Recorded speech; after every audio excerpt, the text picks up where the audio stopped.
Hello, my name is Angela Byars-Winston, and I'm an associate professor in the School of Medicine and Public Health at the University of Wisconsin-Madison. And I'm Sandra Quinn, and I am a professor in the School of Public Health at the University of Maryland in College Park.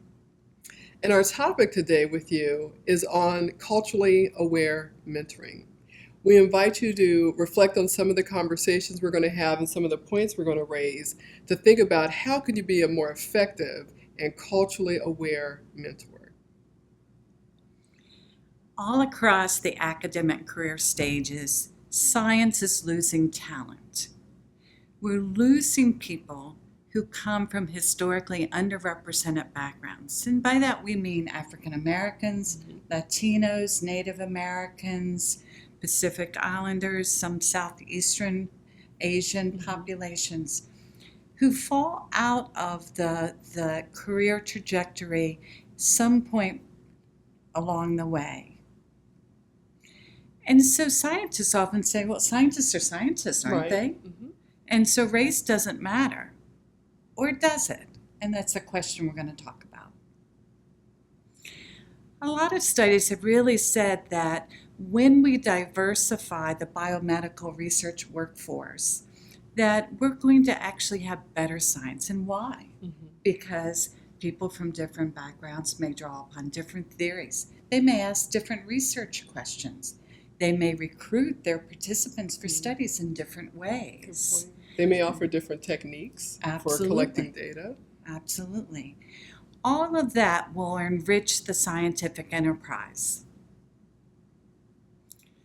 And so the question really is, well, why are we struggling with this issue? So the conversations about why we lack diversity really are often not happening because they're left to those people who are in fact experiencing some of the challenges of being in our academic research institutions. They're left to those underrepresented scholars. For people that look like me, often those conversations are uncomfortable. We may feel like we're not prepared to have them, we don't know how to have them, or we don't think it's relevant to our science. Mm-hmm. I think another piece I've seen with my colleagues as well, who might be white identified individuals, is they perceive that if they talk about these issues, they'll be contributing to the problem.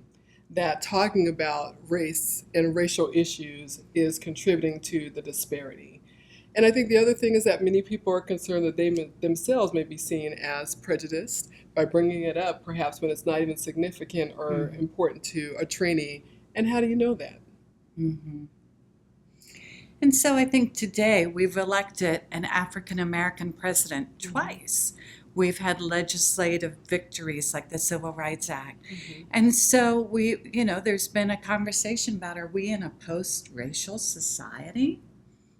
But I would say that no, we're not. Race and racism are alive, they're well, and they matter in science and in our research training. And we know from a lot of research that race, in particular ethnicity and gender, are still some of the strongest predictors of where people end up in the labor market. So while many may argue that developing a research science career is really about the product of having good training and an individual's commitment, what is very clear is that there is not equal opportunity and a sense of belonging for all scholars of color. That the training landscape, the mentoring landscape is unequal in the biomedical science field. And so we know that the unconscious biases of privilege, our unexamined assumptions about how people have had success, ignores our history and inadvertently makes us focus on meritocracy, the assumption that people achieve their successes based on their individual efforts. And that means that if we ascribe to meritocracy, then we interpret the world as fair. Then when individuals and scientists struggle or do not succeed, we assume it must be because of their own doing. So when we have these kinds of challenges, a history of unexamined privileges, disparities in the training environment, mentoring that may not be as effective in addressing the cultural diversity that our trainees bring to the training environment, when we have a history of inequity in higher education, what is contributing to the problem then of the lack of diversity in the biomedical sciences? We want to suggest that there are 4 ways, among many, that race and racism can still manifest in the life of a trainee. The first is bias, and bias is simply the assumptions that we have or the beliefs we have about a person that we make even before we get to know them. There are some biases and stereotypes, for example, about African Americans not being timely, having a more fluid sense of time, and so I'm very aware of the bias, for example, that might be towards me and how my behavior might be interpreted if I turn in something late or when I'm late with a review of an article, for example. A second dynamic is privilege, and privilege is simply the advantages that individuals get based on their background. The third dynamic we want to talk about is racial microaggressions, and this is a term that's had some popular press in the last couple of years that really has to do with those subtle, indirect insults or slights that can be levied against a person based on their particular racial or ethnic group membership. So for example, complimenting me on how articulate I am, with some implication that there's a surprise because of my racial ethnic identity that I would be able to articulate so well. Lastly, we want to talk about stereotype threat. Again, a term that really has been used a lot, but captures these critical issues around feeling the vulnerability of fulfilling a stereotype about my group as an individual. The idea that something I do as one person represents my entire group. And that's a lot. It's a lot, but when I think about all of that, what I'm struck by is how frequently many of the things you've described are just sort of, I would say, unacknowledged, that they happen. We're not even aware of them happening. We may not be aware of doing them or benefiting from them. And so I think what we're really talking about when we think about mentors is how do we help mentors become more aware of both their own bias. You know, I have biases that I bring to this table, but also, you know, be aware of how these might affect our trainees, our mentees. And going back to the subtlety of these issues, I think that many of our colleagues are not doing anything deliberately. That's right. To be inequitable, to be dismissive, to be unresponsive. It's the not acknowledging these issues that actually is contributing to the problem. And so when we fail to recognize that these are realities for many people, that is, this is not made up, but these are actual documented concerns that many of our trainees are having, then we are better able to at least entertain the possibility of exploring those issues with our trainees and understand what their experience is like from their perspective without being presumptuous, because it doesn't matter to me, then it must not matter to my trainee, which would be erroneous. And so these are just a few of the factors that we just described and the ways that the research environment can be challenging for some trainees more than others, especially those from groups that have been historically underrepresented in the sciences. And again, the issue is not about what mentors are doing directly to be inequitable or to be culturally unresponsive, but the fact that we need to be more aware and action-oriented in addressing these issues in a proactive way. And yet many mentors really don't feel equipped to address cultural diversity issues with their mentees. And it's not because they may not want to, but I think we have to remember a couple of things. Is few of us were ever trained to be mentors, just mentors. And then to think, well, were we ever trained to address issues of race or racism or cultural diversity in our mentoring? For most of us, the answer is no. We've learned that along the way, perhaps, or maybe we haven't. And I think a critical piece to this learning along the way is that we don't want to leave such high-stakes relationships to chance. Mentoring relationships are the critical medium for building the next generation of scientists. And we spend more time dedicating ourselves to the actual science, designing good studies, generating good research questions, selecting the right techniques to analyze our data, and to do our science, and yet we don't take any of that systematic skill to building effective mentoring relationships. And so as you talk about the fact that many of us are not equipped to address these issues, we have to consider the fact that this is a high-stakes relationship that is worth the time. It's not just worth the time, but I think it's worth the time because these are also, a good mentor is forming a long-term relationship with their mentees that will stay with them and in fact model for their mentees how to be mentors themselves. Yes. And so it really is an investment that pays off not just in our science with our mentee, but pays off over, I think of it as paying off over generations. The point is, these relationships can either make or break a trainee's experience and their success. So I guess the question is, when you think about your colleagues, Angela, what do you think it's like for them? And what's it like for you to talk about race and racism in that academic setting? What's it like to bring in other factors that are often, in that what we call intersectionality, intersect in our identities like gender or religion or sexual orientation? Those are often conversations that I sometimes want to have and often do have, but that doesn't mean I don't get a little, That's right. little thing in my stomach before I open the door. Yours is in your stomach, mine is in my throat.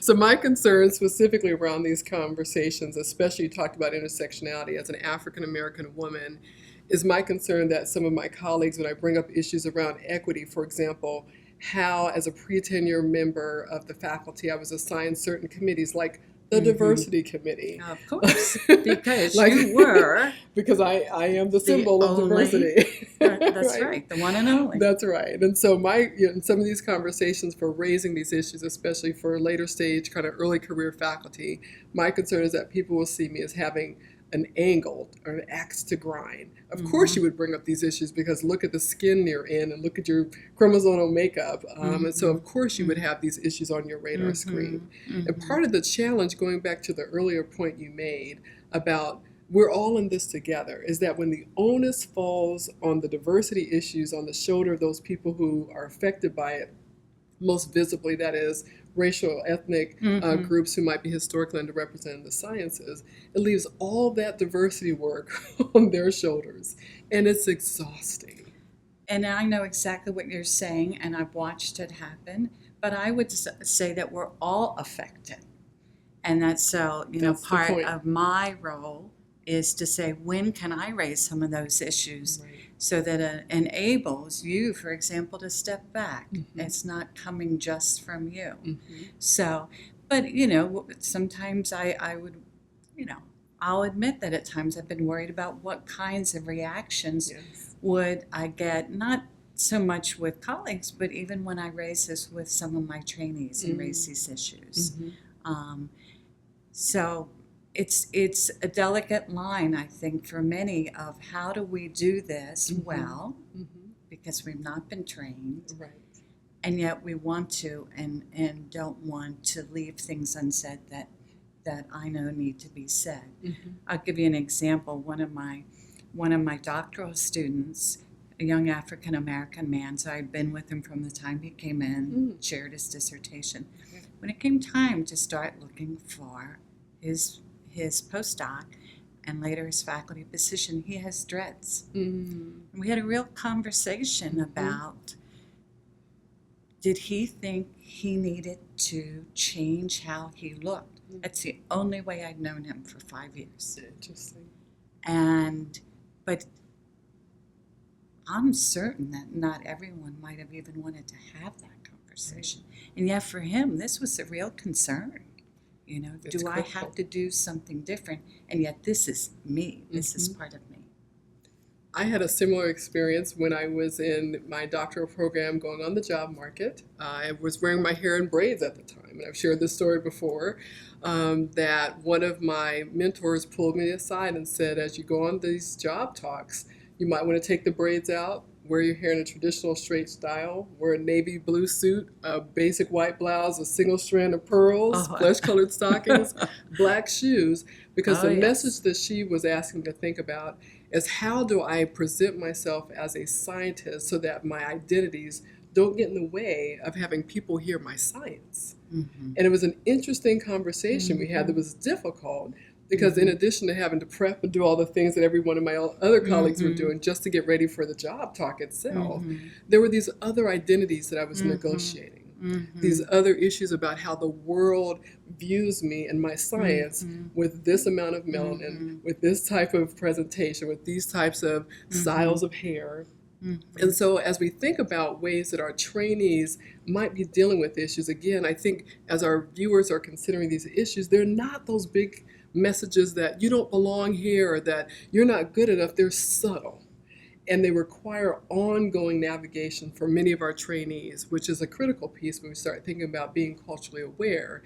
It's not just what am I aware about in myself as a mentor, but to what extent am I tuning in to the cultural experiences of my trainees? Absolutely. I think what we've been talking about is captured some with this by this disconnect between the mentees who often want to have these conversations and mentors who feel less comfortable. Right. And so for many mentees, some of my mentees, they want to know about sort of how might their racial or cultural identity play out as they go through their academic program. How does it how does it influence their career choice? So for example, in public health, a number of my mentees are devoted to working on issues of health disparities. Okay. And many of the African American young scholars want to work on African American disparities. And yet they've had people say to them, well, that's personal. That's not science. So how do they, that's got to be a conversation. How do you sort of deal with that intersection between your identity and your science, and how does that influence, where you go in your career? And then how do you overcome it? How do you deal with those times when you're told, put on your navy blue suit and change your hairstyle? Right. What do you do with that? And how do you create the space, right, in terms of being a culturally aware mentor for these conversations to actually happen? It doesn't mean that I have all the answers. Certainly in that experience, I'm sure with your former trainee that you didn't have all the answers, but joining with that person right where they are, with authentic conversations. And it's not about perfection, it's about connection. It's connection and listening, really listening. So I think many of us, I would say this was probably true in my young years, that growing up, that I was taught to be colorblind, which was actually an improvement over some of the other messages I got. But what happens, I think, when many mentors think they're colorblind, it's really captured with this young lady responding to a mentor who says, I don't see color. And her very poignant question is, does that mean you don't see me? So by not seeing who people are, what are we missing? And how are we, in fact, harming their ability to move forward and our ability to help them move forward as scholars? And we want to push the envelope, I think, around this colorblind attitude ideology, which is the problem wasn't about seeing color, it's what we do with the color when we see it. And so that's part of being culturally aware, is how do we allow this data to come in without having judgment with it, noticing it without judging it, and allowing it to be part of the data and the mentoring relationship that I use as a mentor to enrich that relationship. And so a key takeaway point, I think, of what we've been sharing is that it's really important for mentors to be more than well-intentioned. They have to be intentional. And that can't be underscored enough, because many of my colleagues say, I don't mean any harm. I'm showing up every day. I'm giving my trainees my best self. I'm writing recommendations for them. They're graduating. They're getting positions. They're getting fellowships. And we're saying it's not just about having good intentions. Being culturally aware is more than having good manners. It is about being responsive to the actual cultural context of those mentoring relationships.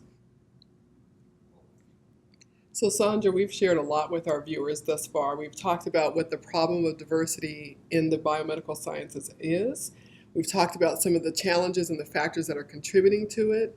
We've talked about some of the complicating factors that make it hard to address it. So now we want to bring it to how can we actually address the problems? What are some of the things that we could do? And there are sort of three components to addressing these issues in scientific mentoring. And one is really addressing cultural diversity and awareness at the individual level. So really having the mentors begin to look at themselves and what do they bring to that mentoring relationship that may be helpful, what do they bring that may not be helpful in terms of working with their trainees. And I appreciate your highlighting the importance of cultural self-awareness as a first level of these three factors that we want to talk about, because it's that individual cultural self-awareness that's critical for the second point, which is being able to respond to and recognize cultural diversity in the research mentoring relationships. And so it's that individual cultural self-awareness that becomes the foundation for building more culturally responsive mentoring relationships. I think that there's a third point that is really important here is as we do as mentors sort of the self-work to increase our awareness, and we work with our mentees to enhance our ability to address the needs of diverse mentees, that there's a third part of it, and that is really advocating for systematic change at the institutional level. So we want our students and our trainees to really benefit from environments that are welcoming, that value who they are as cultural beings, as well as their roles as trainees. And so it's really a package of three initiatives here. And that critical piece around systemic and institutional change can't be underscored enough, because many of our mentors are doing fantastic in terms of their relationships, and they can do better by being more culturally aware. But even if in those mentoring relationships they're being effective and culturally responsive, our trainees will graduate. They go on to other contexts. They go on to other environments, which may not be as inclusive, affirming, and equitable. And so part of the commitment to supporting systemic change and institutional change is making the training environment, our professional environments, dare we say science period, more equitable, inclusive, and affirming for a wider range of our trainees. So this is our mentor training core team, and they have been with us and along this journey, and they have also helped us develop some of the trainings that you will hear about in the next talk. So we'd like to invite you at this point to make a commitment to improving your own cultural awareness as a mentor, and specifically with an eye towards being a more effective mentor for a wider range of trainees. We encourage you to please sign up at nrmnnet.net and get involved in the training and the resources available to you.